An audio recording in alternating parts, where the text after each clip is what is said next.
I mean, do either of you read the newspaper? Forbes magazine just estimated last week that the average credit card APR in your networks is 28.75%. Average.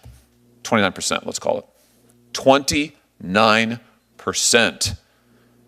It's nearly doubled in the last 4 years. That is astounding, absolutely astounding. And you just testified a second ago that you've got more than 50% profit margin, and yet your testimony here today is you can't possibly survive if there's any competition. How can that be true? How can that be true? You've got debt like we've never seen before in American history. Your profit margins are as high or higher than they've ever been. You have 80% of the relevant market in the credit card interchange fees that we're talking about, and yet you couldn't survive if there's any competition? Today's Senate hearing revealed shocking details about Visa and Mastercard's business practices: 50% profit margins, $1.5 billion in annual fees from Missouri alone, and 29% average interest rates on $1.17 trillion in consumer debt. We'll break down Hawley's systematic dismantling of these executives' defenses, the staggering numbers behind credit card monopolies, and why small businesses have no choice but to pay these fees. Thank you, Mr. Chairman. Just on that point about Visa and Mastercard being successful businesses, I think you figured it out, haven't you? I mean, what's your profit margin, Ms. Kirkpatrick? It's circa 50%. Mr. Sheedy? Slightly higher. It's higher than 50% profit margin? Slightly higher than MasterCard, yes. Yeah, that's incredible. 50% profit margin. I mean, that's absolutely unbelievable. What's the answer to the Walmart question, by the way, that Senator Welch posed to you? What's Walmart's interchange fee that you negotiate with them? I don't have it with me today. You don't have any idea whatsoever? Is it higher or lower than 2.5%? Walmart negotiates their rates based on the business that they do with us. Meaning they're big, they're really big, they're gigantic, so they get a better deal than Mr. Callahan or most small businesses in Missouri. Is that what you're telling me?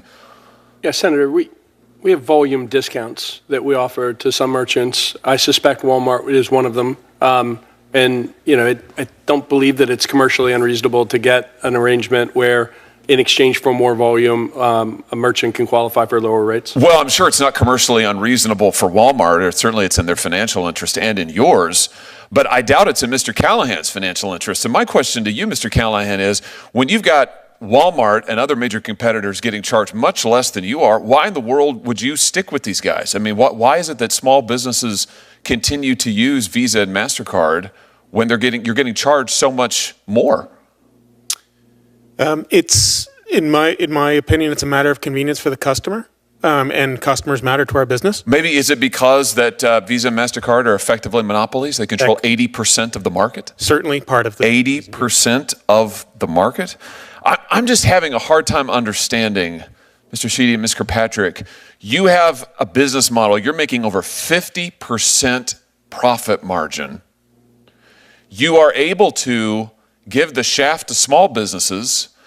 Estimated cost to Missouri businesses from these fees is $1.5 billion. That's with a B, billion dollars a year. Why aren't all of these businesses running away from this model? Because they don't have a choice, because you control so much of the market. This is classic monopolistic behavior, and yet your testimony here today is you don't want any competition. You have 80% of the market, but you don't want any more competition. I'm having a hard time finding that position defensible, let alone sympathetic.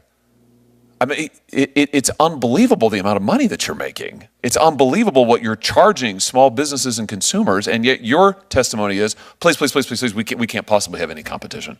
I mean, let's talk about what you're doing to consumers who hold your cards. Last year, as I understand it, there were 726 million Visa and MasterCard credit cards issued in the United States. That's about 2 for every 1 person in the United States of America. Do either of you know how much debt is owed on your networks, Ms. Kirkpatrick? We're not the bank, so we don't have visibility into that information. We also don't generate revenue from interchange. Oh, okay, you have no idea. Mr. Sheedy, do you know? I don't know. Well, let me help you out. Let's have a look. It's $1.17 trillion. $1.17 trillion is what consumers now owe on your credit card networks. Do either of you know what the average interest rate is on your networks? Mr. Kirkpatrick? Senator, we're not the bank. We don't set the interchange. I know, we don't but you set the benefit rates. from it, and you know. Do you know what it is? This is your business model. We Do you know? don't collect Do you know, revenue Mr. from interest Sheedy, rates. do you know? I don't, Senator. I mean, do either of you read the newspaper? Forbes magazine just estimated last week that the average credit card APR in your networks is 28.75%. Average. 29%, let's call it.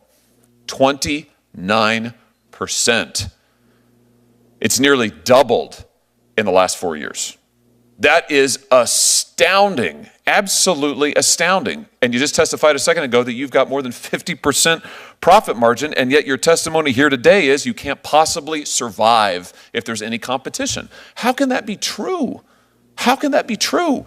You've got debt like we've never seen before in American history. Your profit margins are as high or higher than they've ever been. You have 80% of the relevant market in the credit card interchange fees that we're talking about, and yet you couldn't survive if there's any competition. Hawley opened with a direct attack on the executive's profit margins, forcing Visa's representative to admit they operate at slightly higher than 50% profit margins.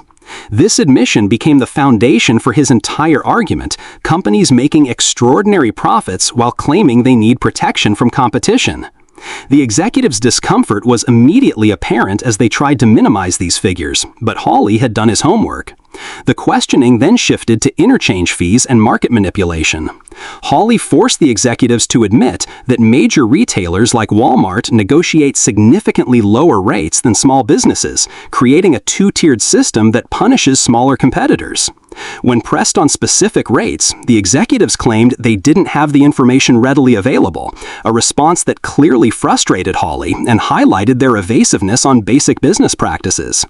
Hawley's most devastating moment came when he revealed that Missouri businesses alone pay $1.5 billion annually in credit card fees. He directly challenged the executives on why small businesses continue using their services, answering his own question, because they don't have a choice, because you control so much of the market. This framed the entire hearing around monopolistic behavior rather than legitimate business competition. The senator then dropped perhaps the hearing's most shocking statistic. Americans owe $1.17 trillion on Visa and Mastercard networks. When executives claimed ignorance about interest rates on their own networks, Hawley revealed the average APR has reached 28.75%, nearly doubling in 4 years. The executives' attempts to distance themselves from interest rate setting fell flat when Hawley pointed out they directly benefit from the system they claim not to control. Hawley's closing argument was devastatingly simple. How can companies with 50% profit margins, controlling 80% of the market, handling over $1 trillion in consumer debt, claim they couldn't survive competition? The executives had no coherent response to this fundamental contradiction in their testimony. Their silence spoke louder than any defense they might have offered. Throughout the questioning, the executives repeatedly tried to deflect responsibility by claiming they're not the bank and don't set interest rates directly. Hawley systematically dismantled these defenses by showing how their network facilitates and profits from every aspect of the system they claim not to control. This hearing demonstrated classic congressional oversight at its most effective, using hard data to expose corporate doublespeak. What's your take on Hawley's confrontation? Are these profit margins justified, or do credit card companies represent the kind of monopolistic behavior that needs congressional intervention? Let me know in the comments below. If you found this analysis helpful, consider subscribing for more in-depth coverage of congressional hearings and financial policy developments.